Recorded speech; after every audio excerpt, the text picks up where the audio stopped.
Welcome back to our channel friends. मैं आप सबका अपने चैनल स्टॉक्स फॉर लाइफ पे बहुत स्वागत करता हूँ। टीएफएल फैमिली डीएफएल नंबर्स आज है 18 जून, शनिवार का दिन है। बाजार तो बंद है बट कल के दिन की बात की जाए, निफ्टी ने कहा इस एक साल का लो को जरूर टच किया था। रही बात डीमार्ट की, उसमें गैस हमें 6% के आसपास इंटरडे में बड़ी फॉल हमें देखने को जरूर मिली थी। तो देखिए डीमार्ट की बात की जाए, आपको बताने की आवश्यकता नहीं है कितने स्मूथली इनके बिजनेस में तेजी हमें देखने को मिल रही थी कोविड के पहले। बट यस, कोविड के बाद दोस्तों इनके बिजनेस में या फिर बहुत सारे बिजनेस में अच्छे खासे डेंट होते हुए देखने को मिली। रीज़न साफ था, बिकॉज जहाँ भीड़ इकट्ठा होती है गवर्नमेंट ऑफ इंडिया के रिस्ट्रिक्शन की वजह से, because of Covid norms, of course gas इनके बिजनेस में डिक्लाइन तो देखने को जरूर मिली है। बट यस, आने वाले कल में गैस रिकवरी भी हमें देखने को मिल सकती है। कुछ इंपॉर्टेंट डेटास हमें देखने को मिल रहे हैं जिसके अकॉर्डिंग डीमार्ट जैसे लाइक शेयर्स में आने वाले कल में तेजी के संकेत हमें देखने को मिल सकते हैं। रीज़न साफ है, बिकॉज आपको पता है कि जून का महीना ऑलमोस्ट खत्म होने की एंड पे है। रही बात दोस्तों बस 2 वीक के बाद ही आपको वेरियस कंपनी के Q1 के नंबर्स देखने को मिलेंगे। तो इसी बीच में गैस जो कंपनी इस इन्फ्लेशन के दौर में भी अपने अर्निंग्स को कंटिन्यू करेगी, तो आने वाले कल में गैस उसी में हमें रिकवरी होने की संभावना हो सकती है। रही बात डीमार्ट की, अपने ऑल टाइम हाई से 40% डाउन है। तो इसी बीच में गैस कहाँ पे एवरेजिंग करना है, कहाँ पे नहीं करना है, इधर पे गैस फ्रेश एंट्री करे या फिर नहीं करे, और इसको इनकी जो इंडस्ट्री है इनको लेके बहुत ही इंपॉर्टेंट अपडेट आ चुकी है जिसका पता होना आपके लिए बहुत ही महत्वपूर्ण हो जाता है। तो फटाफट डिस्कस करेंगे, बहुत ही कुछ सीखने को मिलेगा। चैनल फर्स्ट टाइम होंगे सब्सक्राइब कर सकते हैं इस तरह क्वालिटी कंटेंट को सबसे पहले एक्सेस करने के लिए। Now without dealing any for time, let's begin. Avenue supermart या फिर डीमार्ट की बात की जाए, सिर्फ दोस्तों वैल्यूएशन देख के भागने की आवश्यकता नहीं। आई नो दोस्तों वैल्यूएशंस की बात की जाए, प्राइस ट्रेंडिंग की थोड़ा सा क्या काफ़ी महंगा हमें देखने को मिलता है। बट ध्यान रखिएगा, अपने ही इंडस्ट्री की गिने चुने प्लेयर्स में गैसे नंबर 1 कंपनी हमें देखने को मिलती है जो अपने आप में ही प्रॉफिटेबल बिजनेस में काम जरूर करती है। लिस्टेड प्लेयर्स की बात की जाए तो देखिएगा डीमार्ट अपने आप में ही एक ऐसा नाम है जिसको इंट्रो की आवश्यकता नहीं है। 2 लाख करोड़ से ऊपर की मार्केट कैप है। बट यस, रिलायंस की बात की जाए अनलिस्टेड मार्केट में गैस वो डीमार्ट से ही बड़ी कंपनी है। तो आने वाले कल में शायद रिलायंस का IPO भी आ जाए। बट मेरे हिसाब से गैस एवेन्यू सुपरमार्ट की बात की जाए, पिछले कुछ समय से अच्छा परफॉर्मेंस ही करा था। बट यस, बीच में गैस हमें ये भी देखने को मिला था, इसने गैस शॉर्ट टर्म 3250 के आसपास एक लो लगा के 4000 के आसपास जाने की कोशिश जरूर की थी। बट मार्केट में गैस अभी के टाइम में स्ट्रॉन्ग डाउन ट्रेंड देखने को मिल रहा है। गैस निफ्टी ने कल के दिन ही अपना एक साल लो जरूर हिट किया। तो निफ्टी का सेंटीमेंट खराब रहेगा तो दूसरे स्टॉक से गैस इंडेक्स को छोड़ के उसमें गिरावट जरूर होगी। इक्का दुक्का स्टॉक है गैस जो अभी के टाइम में निफ्टी को संभाल रहे हैं, जिसमें रिलायंस का नाम हमें देखने को मिल रहा है, ICICI बैंक का नाम हमें देखने को मिल रहा है। बट उसको छोड़ के अगर आप देखें तो निफ्टी 50 के दिग्गज कंपनीज में भी अच्छी खासी फॉल विटनेस होते हुए देखने को जरूर मिली है। डीमार्ट की बात की जाए तो नहीं कैसा को पता है कि बीच में बहुत ज़्यादा फॉल हमें देखने को मिला था। रीज़न साफ है, बिकॉज यहाँ पे गैस आपको पता है कि इनके वीक हमें सेल्स देखने को मिल रहे थे। बिकॉज जो अननेसेसरी आइटम्स हैं, अननेसेसरी इन द सेंस की जो फुटवेयर्स की बात की जाए, कपड़े की बात की जाए, अप्रैल की बात की जाए, उन सब का जो बिजनेस है काफ़ी स्लो डाउन की कंडीशन में देखने को मिल रहा है। ग्रोसरी को छोड़ के उन सब के रेवेन्यू में गैस थोड़ा सा लाइक जो ट्रैक रिकॉर्ड है खराब होता हुआ देखने को मिला था, जिसकी वजह से करेक्शन होके ये 4000 के आसपास लंबे अवधि के तक दोस्तों सस्टेन करने की कोशिश जरूर किया था। बट मार्केट में करेक्शन की वजह से ऑफकोर्स एक सौ का रिटर्न है, ऑफकोर्स 4% के आसपास है। बट अगर आप टॉप से कंपेयर करें तो ऑलमोस्ट 40% के आसपास आपको डिस्काउंट रेट में अवेलेबल जरूर है।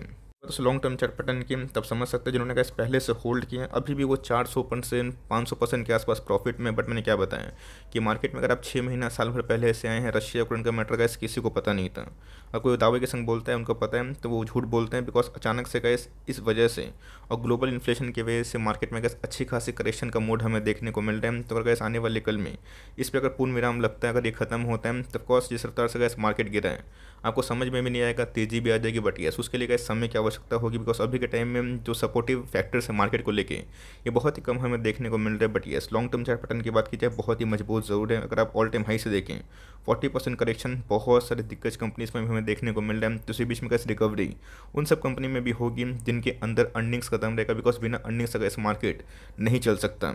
चलिए, बहुत ही इंपॉर्टेंट रिपोर्ट हमें देखने को मिल रही है रिटेल एसोसिएशन ऑफ इंडिया की बात की जाए, उनको ऐसा लगता है, उनकी जो सर्वे रिपोर्ट हमें देखने को मिल रही है जो रिटेल बिजनेस है उसमें गैस 24% के आसपास ग्रोथ हमें देखने को मिल रहे हैं मई के महीना में अगेंस्ट प्री पेंडेमिक लेवल। तो को बताया गया इसकी पेंडेमिक के बाद क्या कंडीशन हमें देखने को मिला था, जहाँ पे भीड़ इकट्ठा होती है उन सब बिजनेस में अच्छी खासी डिक्लाइन हमें देखने को मिल रही थी, बिकॉज उनके जो सेल्स थे काफ़ी हद तक गिर चुके थे। यस, ये बात तो अलग है कि 2021 में जो रैली हमें देखने को मिली थी तो सेल्स गिरने के बावजूद भी तेज़ी का माहौल था, जिसकी वजह से बहुत सारी कंपनीज के प्राइस ट्रेंडिंग काफ़ी महंगे हो गए थे। बट यस, हमने हमेशा गाइस ये ऑब्जर्व किया है कि जिनके अर्निंग सही रहेंगे और आने वाले कल में जहाँ पर रिकवरी की क्षमता होती है उनके अंदर गाइस प्राइस रिकवरी ज़रूर होती है। तो रही बात दोस्तों प्री पेंडेमिक की बात की जाए 2020 के पहले का, जो हमें मई महीना देखने को मिल रहा था 19 से आप पकड़ लें, तो उससे अगर आप कंपेयर करें तो अभी के टाइम में गैस होटल बिजनेस है 2019 से 24% के आसपास ग्रोथ मोड पर ज़रूर देखने को मिल रहा है। तो ऑफकोर्स वैसे कोई मेरा रिपोर्ट नहीं है, आरआईआई की बात की जाए, रिटेल एसोसिएशन ऑफ इंडिया की बात की जाए, इनका रिपोर्ट हमें देखने को ज़रूर मिल रहा है।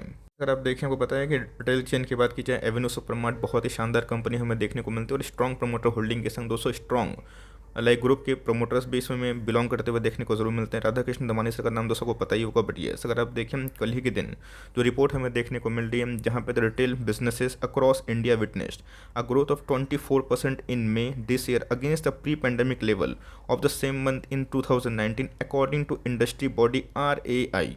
सीधी सी बात है, अगर मार्केट में रिकवरी होना लाजमी सी बात अगर होती है तो ऑफकोर्स बिजनेस में रिकवरी होना सबसे पहले बात ज़रूर होगी। बिजनेस में रिकवरी नहीं होगी तो शेयर प्राइस भूल जाइए, बिकॉज आपको पता है कि इस करेक्शन में वही सब शेयर फिर से भागेंगे जिनके अर्निंग पोटेंशियल में कोई भी खराबी नहीं रही। बात दोस्तों जो लेटेस्ट रिटेल बिजनेस सर्वे हमें देखने को मिल रहा है by the retailer association of India, इसमें अगर आप देखें तो वेस्टर्न इंडिया में अगर आप इनके बिजनेस की बात की जाए पूरे रिटेल इंडस्ट्री की 30% के आसपास ग्रोथ होता हुआ देखने को मिल रहा है। ईस्टर्न इंडिया की बात की जाए इसमें अगर 29% के आसपास प्री पेंडेमिक लेवल से ऊपर हमें सेल्स होता हुआ देखने को मिल रहा है, तो बहुत ही पॉजिटिव बात है। साउदर्न इंडिया की बात की जाए ऑफकोर्स 22% के आसपास हमें देखने को मिल रहा है, बट नॉर्थ इंडिया की बात की जाए ये मात्रा का 16% के आसपास ही हमें ग्रो होता हुआ देखने को जरूर मिला है। तो जो है ईस्ट और वेस्ट की बात की जाए इसमें कैसे अच्छी खासी डिमांड की या फिर बहुत सारे रिटेल एसोसिएशन की बात की जाए इनके जो सर्वे के अकॉर्डिंग इन सब इंडस्ट्री में ग्रोथ हमें देखने को ज़रूर मिल चुकी है। एक अगर आप देखें जो सीईओ है मिस्टर कुमार राजा गोपालन, उनके अकॉर्डिंग अगर आप देखें ये बहुत ही इंकरेजिंग है कि जो स्टडी इंप्रूवमेंट है सेल्स में ये 23% अप्रैल में, 24% के आसपास मई में, और भी गैस प्री पेंडेमिक के लेवल के अकॉर्डिंग हमें देखने को मिल रहा है। तो मेरे हिसाब से गैस ये बहुत ही अच्छा जो अच्छे बिजनेस करते हैं उनको बहुत ही अच्छा खासा बेनिफिट हो सकता है। रही बात मैंने क्या बताया कि अप्रैल बिजनेस की बात की जाए उनको गारमेंट बिजनेस ही बोला जाता है। फुटवेयर्स की बात की जाए इन सब में भी गैस जो रिकवरी है वो देखने को मिल चुकी है। हाल फिलहाल में गैस डीमार्ट के सीईओ ने बताया भी था कि इनके जो ग्रॉसरी बिजनेस हैं उनमें कोई भी डिमांड की कमी हमें देखने को नहीं मिल रही है बिकॉज ऑफ इन्फ्लेशन। तो ऑफकोर्स बहुत सारे इंडियन रीजन की बात की जाए उसमें तो डिमांड फॉल हुआ है, बट डीमार्ट में गैस ऐसा कोई बड़ा इंपैक्ट नहीं आया। बट येस उनके जो नॉन इसेंशियल चीज़ हमें देखने को मिलता है जैसे फुटवेयर्स हो गए, अप्रैल हो गए, उसमें गिरावट हमें देखने को जरूर मिली थी। तो रही बात अगर कोविड के बाद जो रिकवरी अगर होती है तो ऑफकोर्स गैस जो रिटेल बिजनेस है उनमें हमें अच्छी खासी डिमांड आने वाले कल में देखने को मिल सकती है। इस गैस अगर आप देखें तो मंथ वाइज की बात की जाए या फिर कंसेक्यूटिव 2 महीना की बात की जाए गैस 2019 के प्री पेंडेमिक लेवल से अच्छा हमें देखने को मिल रहा है। तो अपने आप में गैस डीमार्ट की बात की जाए ये बहुत ही अच्छी वाली बात है बिकॉज अगर इनके सेल्स में रिकवरी होगी, बिजनेस में दम रहेगा, बिजनेस आने वाले कल में और ग्रो होगा, तो उनके शेयर प्राइस की चिंता आपको नहीं करनी। रही बात उस साइज़ की तो 2.5 लाख करोड़ के आसपास की मार्केट कैप है, कोई बड़ी बात नहीं है कि आने वाले कल में 3 साल हो, 2 साल हो, 5 साल में हो ये निफ्टी 50 का स्टॉक हो जाए। ऑफकोर्स गैस अभी भी एफएनओ का स्टॉक नहीं है जिसकी वजह से जो वॉल्यूम्स हैं काफ़ी कम होते हुए देखने को ज़रूर मिलते हैं। तो मैं आशा करूंगा कि जल्दी ही मैनेजमेंट इधर पे कुछ फैसला लें और इसको एफएनओ में डालने के बाद निफ्टी 50 की तैयारी हो, बिकॉज डीमार्ट का बहुत ही हाई चांसेस था कि इस बारी बैलेंसिंग में अपोलो हॉस्पिटल तो अचानक से आ गया, वरना इन्फोइस का नाम और डीमार्ट का नाम मार्केट में उम्मीद भी था। तो ऑफकोर्स एफएनओ का स्टॉक नहीं है जिसकी वजह से अभी के टाइम आना काफ़ी मुश्किल है। बट येस प्राइस करेक्शन की बात की जाए अच्छी खासी हमें देखने को मिल रही है। प्राइस टू अर्निंग की बात की जाए तो इंडस्ट्री का जो पी है इट्सेल्फ बहुत ही हाई, अगर आप ट्रेंड से कंपेयर करें दूसरे प्लेयर से कंपेयर करें आपको रीजनेबल तो मैं नहीं बोलूँगा बट येस उनसे कम ज़रूर है। तो रही बात इंडस्ट्री का खुद इट्सेल्फ ही बहुत ही हाई पी पे ट्रेड कर रही है। तो ऑफकोर्स इसमें का एक ग्रोथ की संभावना भी आने वाले कल में हो सकती है। आरओई की बात की जाए 11.5% के आसपास और फेस वैल्यू अगर आप देखें 10 है, तो अगर आप इसको लंबा होल्ड करते हैं तो क्या पता गैस आने वाले कल में बोनस स्प्लिट और यानी कितने सारे एक्टिविटी करके ये शेयर आपको बहुत लॉन्ग टर्म रिवॉर्ड कर दें। इसी के बारे में डिस्कस करता हूँ। सेल्स नहीं तो प्रॉफिट नहीं, प्रॉफिट नहीं तो फंडामेंटल नहीं। 2020 और 21 कितना चैलेंजिंग था गैस इनके लिए आपको अच्छे से पता था, जहाँ पे बार बार गैस हर महीना की बात की जाए कंसेक्यूटिव महीना की बात की जाए कोविड की केसेस की वजह से बहुत सारे शटडाउन्स के प्रोसेस हमें देखने को मिल रहे थे। बट ये 2022 की बात की जाए मार्च में इनके सेल्स में रिकवरी देखने को जरूर मिली है। ऑपरेटिंग मार्जिन की बात की जाए वो थोड़ा डिक्लाइन जरूर है, बट प्रॉफिट की बात की जाए 2022 में अच्छा खासा प्रॉफिट जरूर था। तो अगर गैस कोविड का कोई भी नॉर्म्स नहीं आया, मार्केट में अगर रिकवरी होती है और आने वाले कल में गैस इन्फ्लेशन से अगर हम लोग काबू कर पाते हैं तो अपने आप में गैस डीमार्ट को लेके एक बहुत ही अच्छी बात हो सकती है। बात रिजर्व्स की तो अगर आप ध्यान दें तो रिजर्व्स गैस अपने आप में बहुत ही उम्दा हमें देखने को मिलते हैं। 11,000 करोड़ के आसपास रिजर्व्स हैं। तो ऑफकोर्स आपको बताएं कि जो एफ रिटेल फेल हो गया रीज़न साफ था, उनके ऊपर बोरिंग्स बहुत कम बहुत ज़्यादा था उनके ऊपर रिजर्व्स था ही नहीं। रही बात दोस्तों बोरोइंग्स की, तो बहुत ही हाई बोरोइंग्स थी। तो कंपनी की बोरोइंग्स अगर आप देखें 400 करोड़ के आसपास है, जो मेरे हिसाब से बहुत ही कम है अगर आप साइज़ को कंपेयर करें। लेकिन अगर इस कंपनी का रिजर्व अगर आप देखें तो बहुत ही अच्छा है, ज़रूर है, बिकॉज ये सुपर मॉडल के रूप में काम करता है। बिकॉज ये अपने ही लाइक लैंड पे लाइक स्टोर को लाइक बनाते हैं, जिसके वजह से गैस इनके मार्जिन्स काफ़ी हद तक अच्छे हो जाते हैं। और इसीलिए गैस इस कंपनी का ट्रैक रिकॉर्ड रहा है कि अपने कस्टमर्स को ये अच्छा खासा डिस्काउंट में सेल ज़रूर करते हैं। दोस्तों प्रोमोटर होल्डिंग की बहुत ही इंटैक्ट है, 75% के आसपास। आपको पता है कि एज पर सेबी नॉर्म्स होना चाहिए, और एक्जैक्टली गैस 0.1% के आसपास से डिक्लाइन है। तो ऑफकोर्स जो मैक्सिमम जो शेयर होल्डिंग पैटर्न में शेयर होल्डर्स के पास मतलब प्रोमोटर्स के पास अच्छा खासा स्टेक है, एकदम गैस जो सैचुरेट पॉइंट है उसी के आसपास है। बट यस इधर पे गैस एफ ने पिछले कुछ समय से अच्छी खासी बिकवाली करी है। डीएस की होल्डिंग की बात की जाए माइनर सा बढ़ता हुआ देखने को जरूर मिल रहा है। पब्लिक होल्डिंग की बात की जाए तो ऑफकोर्स गैस उसमें भी थोड़ी सी वृद्धि हमें देखने को जरूर मिल रही है। पहले कल में गैस कहाँ पे डीमार्ट जा सकता है ये कोई दावे के संग बता नहीं सकता, बिकॉज वो पता है कि मार्केट में करेक्शन अगर होता है निफ्टी 15,000 का लेवल सपोर्ट पे नहीं सस्टेन कर पाता है।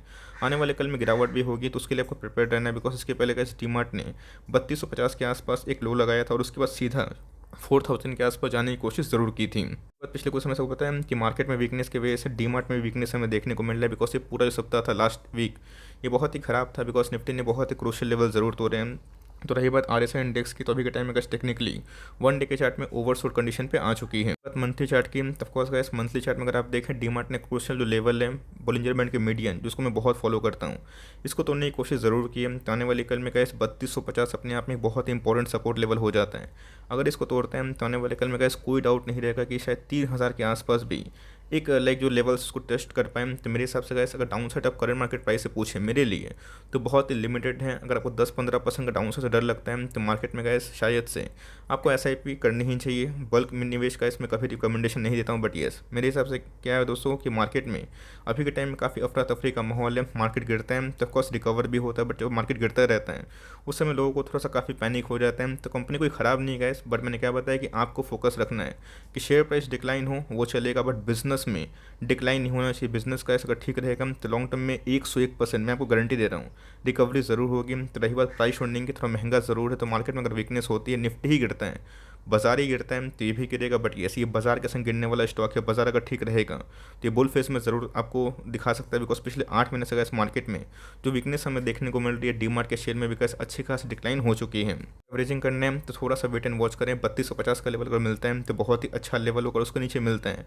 तो सुपर लेवल हमें देखने को मिल सकता है। बट यस इस बात की कोई गारंटी नहीं है कि इस लेवल पे आएगा ही आएगा। यस आने वाले कल में चांसेस तो बढ़ जाते हैं, बट गारंटी का ये किसी को पता नहीं, मुझे पता नहीं। तो अगर आपको 10 स्टॉक खरीदना है तो 2-2 स्टॉक खरीदिए वीकली, या फिर एक स्टॉक खरीदिए वीकली। तो अगर आपको पास पैसे ज़्यादा हैं तो धीरे धीरे लाइक एवरेजिंग करके अपने जो एवरेजिंग प्राइस इसको बढ़ा सकते हैं। पैसे कम है और पैसे खत्म हो गए तो वेट एंड वॉच करिए। कंपनी ख़राब नहीं है, कम से कम का Q1 के नंबर्स का आपको इधर पे वेट एंड वॉच ज़रूर करना चाहिए। होप मेरे एफर्ट आपके लिए हेल्पफुल था, कंटेंट सही लगा तो एक लाइक ज़रूर करिएगा। चैनल फर्स्ट टाइम होंगे तो यहाँ से सब्सक्राइब करके बेल आइकन को भी प्रेस करना ना भूलिएगा। तो गाइस मिलते हैं जल्दी ही, तब तक के लिए bye. Thanks for listening friends, God bless you all.